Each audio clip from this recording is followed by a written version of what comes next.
getting back to work. And you're going to just watch me work, right? Okay, so if I'm properly set up, I'm pretty sure I am. I'm just going to double check. Over here, this says Zoom 860 almost at the end. Oh, and yeah, I'm pretty sure I finished that. So I'm going to... Uh-oh, what did I just do? I am not in the right place. Oh, yes, I am. It did work properly. Yes, the cursor is right here where it should be. So I'm ready. So I'm going to hit the start, and I'm going to hopefully I'm going to keep up. So it'd be interesting to see if I can not talk, but rather just do it. Let's see how far I can go. And I'm going to fortify myself with a good hit of this beverage, which I've already said what it is. So if you're interested, you're just going to have to listen before. Okay, ready. Here we go. Wait a minute. Oh, that was the end. My nemesis. Kimberly, comma, and we put a capital C. My nemesis. And of course, this is not her. It was over her that my nemesis happened. In other words, I got fired from that job over her, over that girl. That's not something I realize. I've got to be careful. I don't really want to drag her name into it. Not that she will know the difference, and I don't know, but I don't want to drag it. I want to respect people's privacy. That's it. Okay, so 862. Okay, go for it. Now I'm ready. I believe that was an Alro. Oh, Alro, just do it. Which is all right. It doesn't really matter. Forget, an Alro is a certain thing. I'm not going to tell you. I'll tell you it. Oh, this is 52. Okay, so here I have more. This is 52 seconds long. So I can listen. An Alro, by the way, which I said before, stands for after label, run on. Meaning, I meant it to just be a single, simple label, but I kept going. Except... verbal label. Audio label. Audio. Verbal or audio label. Instead of after label. Vocal label. Oh, okay. Yeah, after label doesn't matter. Vocal. I think vocal is better. Vocal is better. Using the term after label, but it can also be the before label or middle label or whatever. Let's go take. Okay, can also be before label or during label. P, whatever.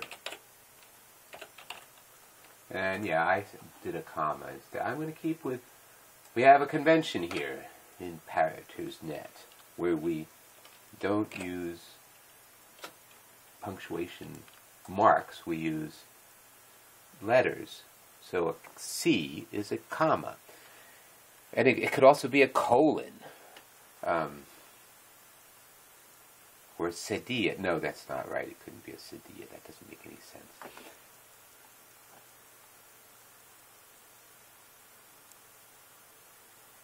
Comma. Oh, yeah, I use it very frequently as a comma, but sometimes I use it as a colon. It doesn't really matter. And it's either capital or lowercase, depending on what the letter is before it.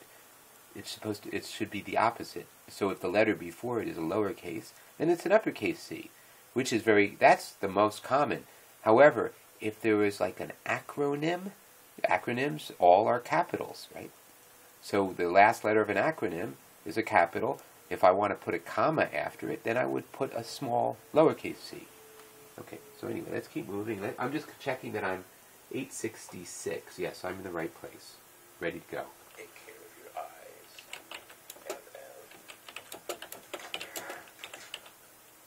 LL. Plan. Piano. Russell's input. With. LL. Oh, Russell. Part 2. Oh, okay, stop. Okay, there was a lot there. I realized, okay, I got it wrong. Russell's. Okay, I'm using a capital A instead of an apostrophe. So it looks like Russell as, you know, but once you get used to it, you see it. Oh, that's it. Russell's, and I really should have capitalized R. Russell, because it's a name. Whoops, not a T. Russell's, and not plan piano, playing piano with Russell's input. And then LL, it is just a divider. LL means what I said. I said something now. LL, so just so you know, whatever's after it is another thing. You see, if I were using punctuation, I might use a slash, or I might, no, not, in this case, I'd maybe use a semicolon, or a period, or something. But in this case, I use LL. It just says, oh, it looks like a fence, you know, a wall between the words that were before and the words that come after. Oh, Ephraim Part 2. Okay, that's good. Yeah, might be rough. Might be rough.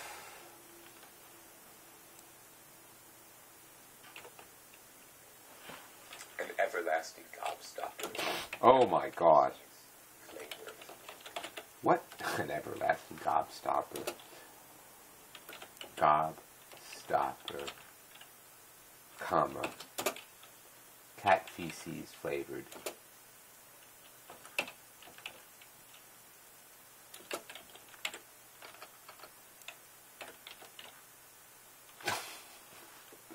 Oh my gosh, how disgusting.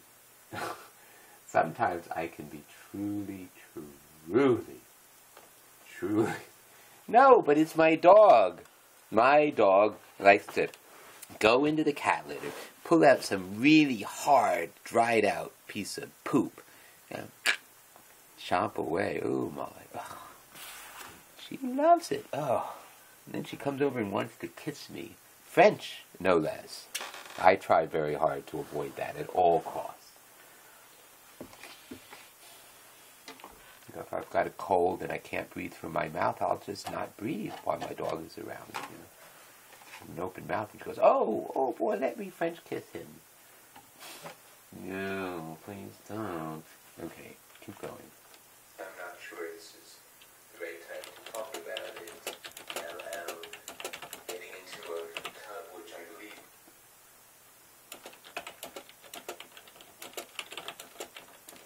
No.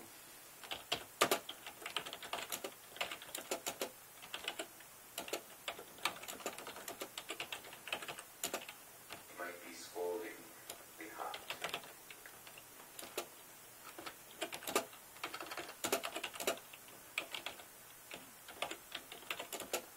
So,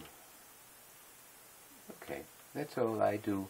It's a practice to burn myself. No, to learn that the pain that seems like burning is in fact not injurious. It's a false alarm. And learning to identify false alarms can be very helpful, especially when we're dealing with real pain. We want to distinguish between pain that is indicating that we should do something, like take your foot out of there because that water is going to damage your foot. We want to pay attention to that. But we also want to understand that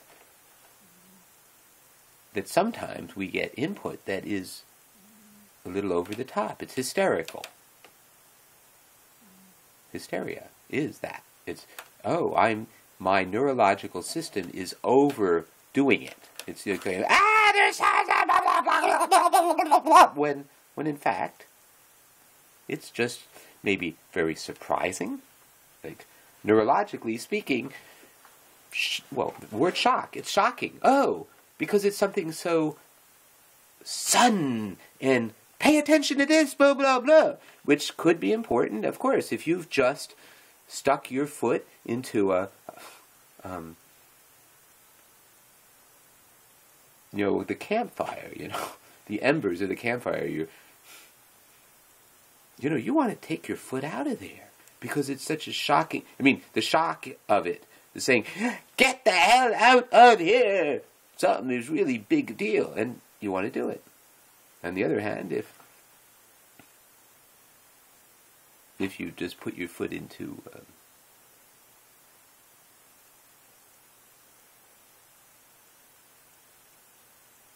well, if you do what?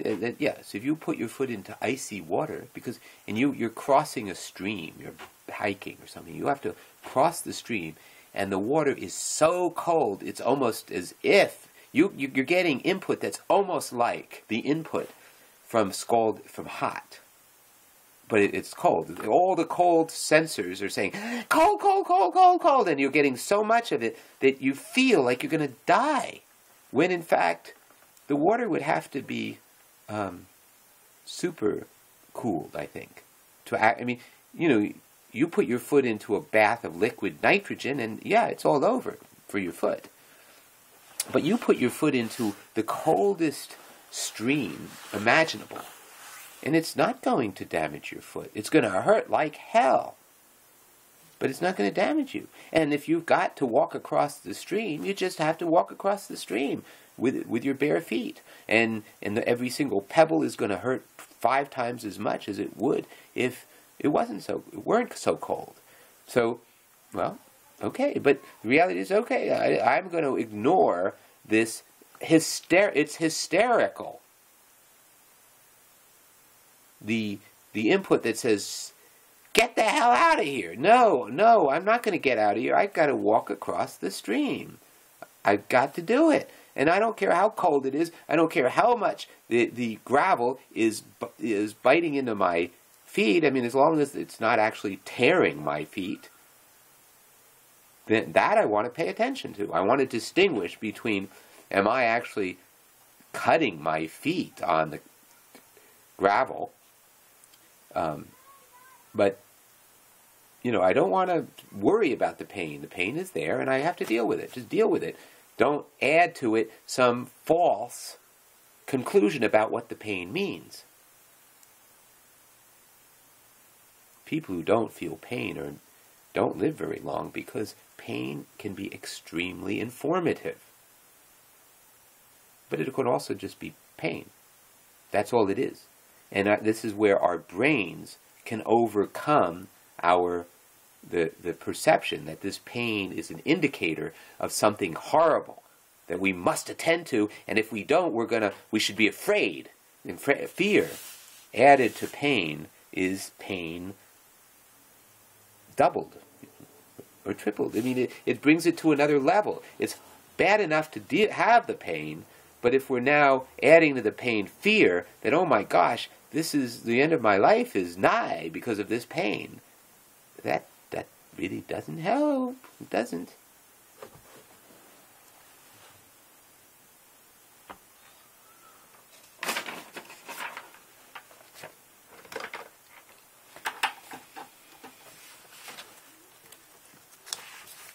Neurological hysteria.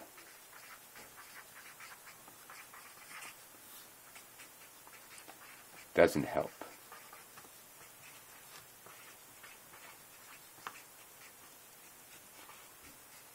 And I'm going ahead and using the convention.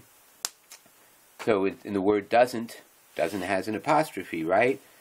Using a capital A. So you'll see it.